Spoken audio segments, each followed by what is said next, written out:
Don't tell me that it's just bad luck. When we're out where I belong. For me, that song is it's their perfect pop punk, isn't it? Really, this and Right Back at It Again. You know that song. Yeah.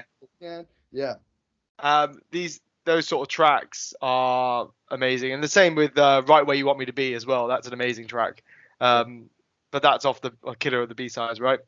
But for me, this album opens up so well with Sticks and Bricks. Absolutely brilliant. It just blast off into your face. You're like, whoa, okay, all right. Yeah, it is brutal. It's absolutely brutal. And for me, I love this album as well. And I would say when this came out, it made me even more of an A Day to Remember fan. I wouldn't say all the songs, like Out of Time and If I Leave, were a bit meh. I would say like they're average tracks on this album. But I would say Sticks and Bricks, All I Want, Is Complicated, everything pretty much. And then, Second Sucks is... It's a banger. It's an absolute banger. Yeah, exactly. But even this one, this is the house that Doubt built. It's a good album. I have to say, personally, at the time, I was a little underwhelmed by this album. Mm-hmm. I was expecting, like Mike was saying earlier, so much after Homesick. Yeah. And I didn't think it quite lived up to Homesick. It's trying to be a bit different, which I appreciate, because I think, for those who have Heart and Homesick, we're kind of in a streak. For those who have Heart, built towards Homesick. This is trying to go in a slightly different direction and to update A Day to Remember, and I think also just become so big with Homesick, and they were doing, the deluxe edition Homesick video DVD releases, which I have, by the way. I have all the limited edition A Day to Remember stuff that you can possibly imagine from the older albums. But, and then they came out with this, and it was kind of like, I don't know, I think they felt a bit tired to me at the time. Revisiting it now, I think it's actually a great album. And I think looking at it with fresh eyes, or with fresh ears, rather, is quite interesting. But I think, Jacopo, we touched base on this as well when we listened to the Atreyu track a couple of weeks ago. And we were talking about how I was talking about their album, I can't remember which album it was specifically, but the one that has the Theft on it and X and O's on, that whole album, and I was like, I want that album over and over and over again, and anything they released wouldn't be good enough in that sense. And I think you were on that page with A Day to Remember, where you were like, you know what, no matter what you release, A Day to Remember will never be enough. It has to be tough act Homesick to follow. Yeah, it has to be Homesick, but just another better Homesick. Yeah, exactly. Yeah, which is how'd you do that? Otherwise, I think it's not original. Yeah. So you want another quality album like Homesick, but then I think there are some artists out there who do deliver a fucking beautiful album every time they release something. You know. And I think the only one I can really think of off the top of my head, in my personal opinion, is Nick Cave. Yeah.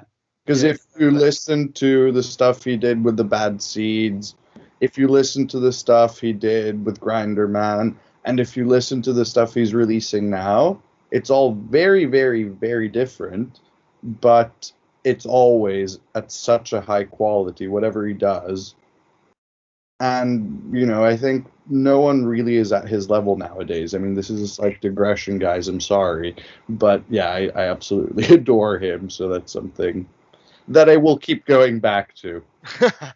He's an interesting one. I've tried to listen to Nick Cave. And for me, I've only listened to one of the Bad Seed albums.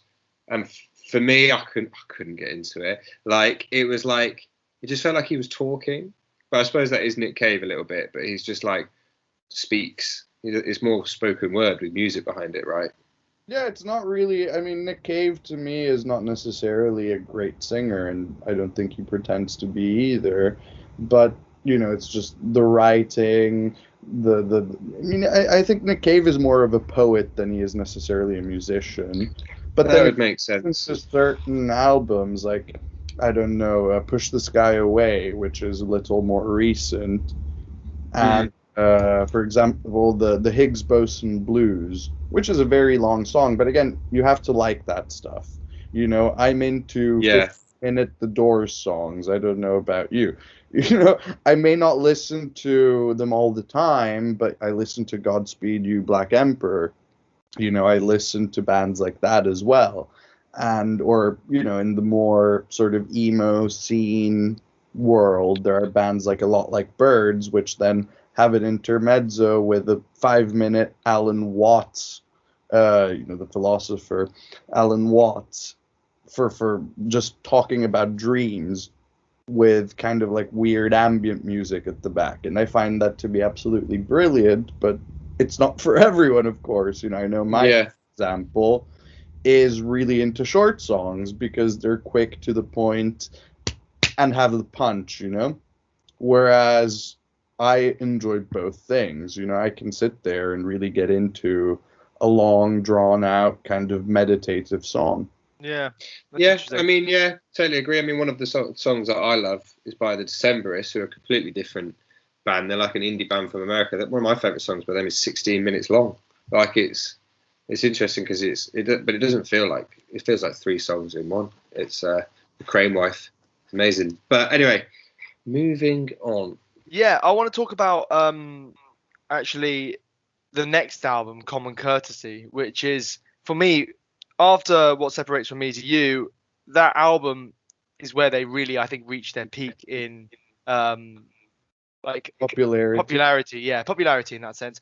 Well, I wouldn't say peak, because I think they're still growing in that sense. A lot of people are still finding them, but I would say that this is where they got really, really popular at that time. And I remember how many people were excited to hear about Common Courtesy, but there was that legal suit, wasn't there? I think there was people were, a Days member were pressing charges against Victory Records because of a breach of contract, and there was some sort of royalties dispute.